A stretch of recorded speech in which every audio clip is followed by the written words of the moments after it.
Assalamualaikum warahmatullahi wabarakatuh. Perkenalkan, saya Mevira Farus Azahra dengan NIM 1503623016 dari Pendidikan Teknik Bangunan Universitas Negeri Jakarta.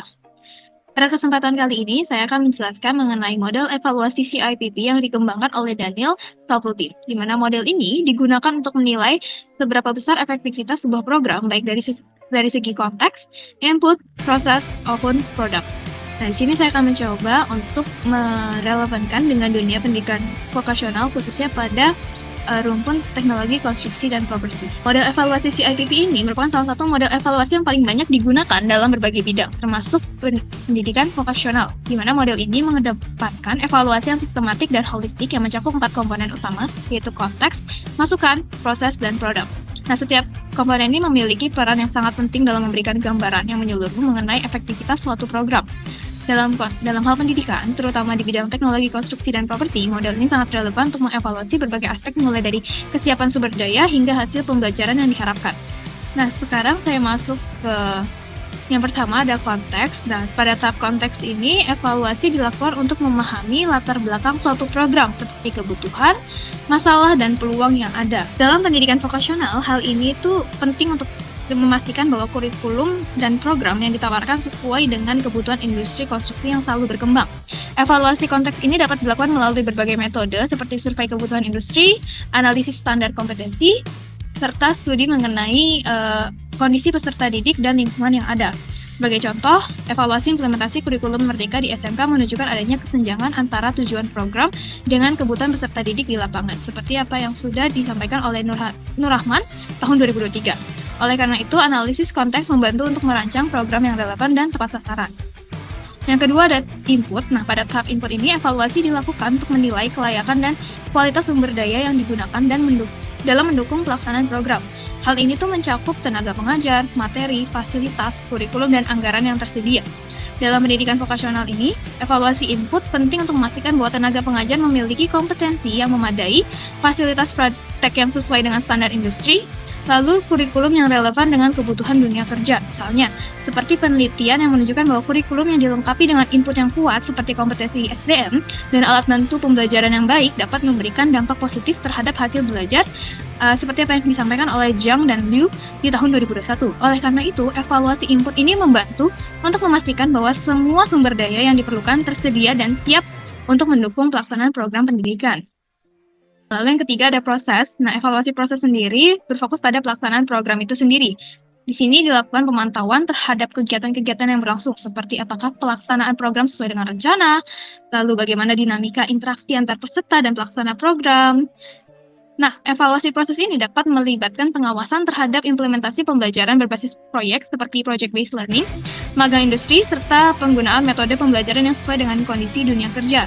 Sebagai contoh, dalam evaluasi kurikulum Merdeka di SMK ditemukan bahwa kurangnya pemahaman guru terhadap kurikulum yang baru menghambat pelaksanaan pembelajaran yang optimal, seperti yang sudah diteliti oleh Nur Rahman tahun 2023. Oleh karena itu, evaluasi proses ini membantu untuk mengidentifikasi dan mengatasi hambatan yang mungkin muncul selama implementasi program. Kira ada produk, di mana tahap ini berfokus pada hasil atau dampak dari program. Dalam pendidikan vokasional sendiri, evaluasi produk ini akan menilai sejauh mana sih lulusan program yang memiliki keterampilan yang dibutuhkan oleh industri konstruksi.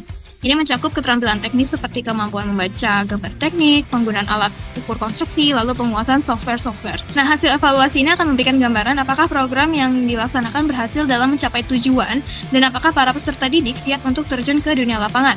Penelitian ini menunjukkan bahwa program dengan input yang kuat dan pelaksanaan yang baik dapat meningkatkan kompetensi siswa secara signifikan oleh Zhang Liu tahun 2021. Evaluasi produk juga memberikan informasi mengenai dampak jangka panjang seperti tingkat kesiapan kerja lulusan di bidang konstruksi dan properti. Nah, dalam beberapa studi sebelumnya, model evaluasi CIPP telah diterapkan dalam berbagai konteks pendidikan, termasuk pendidikan vokasional di Indonesia. Misalnya dalam penelitian yang dilakukan oleh Divayana tahun 2017 mengenai platform pembelajaran Edmodo dalam pembelajaran blended learning, ditemukan bahwa evaluasi konteks menunjukkan bahwa platform tersebut selaras dengan visi sekolah dan komunitas, serta memberikan dampak positif terhadap hasil belajar siswa.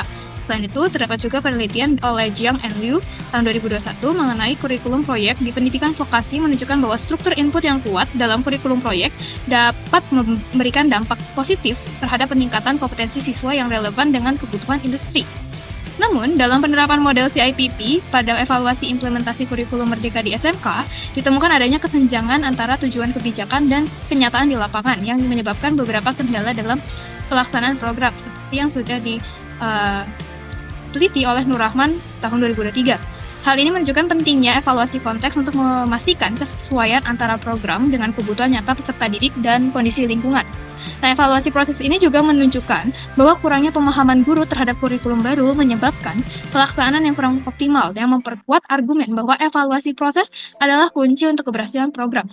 Farudin sendiri di tahun 2020 juga mengungkapkan bahwa evaluasi input sangat penting dalam memastikan bahwa sumber daya yang tersedia cukup untuk mendukung keberhasilan program. Dalam pendidikan vokasional, kurangnya alokasi anggaran atau sumber daya manusia yang tidak kompeten dapat menjadi kendala besar dalam implementasi program.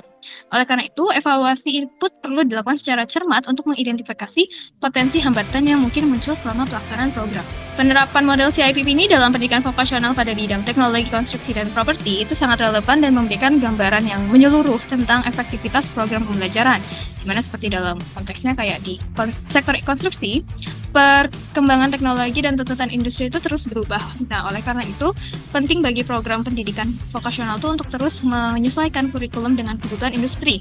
Evaluasi konteks ini dalam pendidikan vokasional akan menilai sejauh mana sih kurikulum di SMK mengakomodasi kebutuhan industri, misalnya dalam hal standar kompetensi yang diperlukan di lapangan. Nah, dalam input sendiri, kita tuh harus melihat kesiapan sumber daya yang mendukung program pendidikan, seperti tenaga kerja, pengajar yang kompeten, fasilitas praktik yang memadai, serta kemitraan dengan dunia usaha dan dunia industri atau DUDI.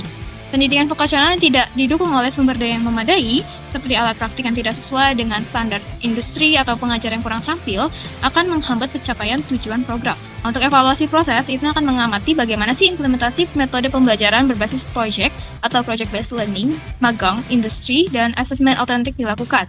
Program pembelajaran yang relevan dengan dunia kerja seperti magang di industri atau simulasi proyek nyata akan lebih siap mempersiapkan lulusan untuk masuk ke dunia kerja. Dan terakhir ada evaluasi produk yang akan mengukur kemampuan teknis dan soft skill yang dimiliki oleh para lulusan, seperti kemampuan membaca gambar teknik, menggunakan alat ukur konstruksi, dan penguasaan software perencanaan. Nah, keterampilan ini sangat penting agar lulusan bisa langsung berkontribusi di industri konstruksi dan properti. Model evaluasi CIPP memberikan pendekatan yang komprehensif dan holistik dalam mengevaluasi suatu program pendidikan, khususnya di bidang teknologi konstruksi dan properti. Nah, model ini tuh sangat berguna untuk memastikan bahwa program pembelajaran benar-benar relevan dengan kebutuhan industri dan dunia kerja. Kelebihan utama dari model ini adalah kemampuannya untuk menilai tidak hanya hasil akhir atau produk, tapi juga proses input dan yang mempengaruhi hasil tersebut. Dengan demikian, model CIPP ini memungkinkan evaluasi yang menyeluruh dan memberikan wawasan yang mendalam mengenai aspek-aspek yang perlu diperbaiki dalam program tersebut. Namun, tantangan terbesar dalam penerapan adalah kompleksitas kebutuhan dan melibatkan berbagai pemangku kepentingan dalam proses evaluasi serta kemampuan evaluator dalam menganalisis berbagai jenis data secara objektif. Oleh karena ini, model CIPP memerlukan pemahaman yang baik tentang konteks, input, proses, dan produk dari program dievaluasi.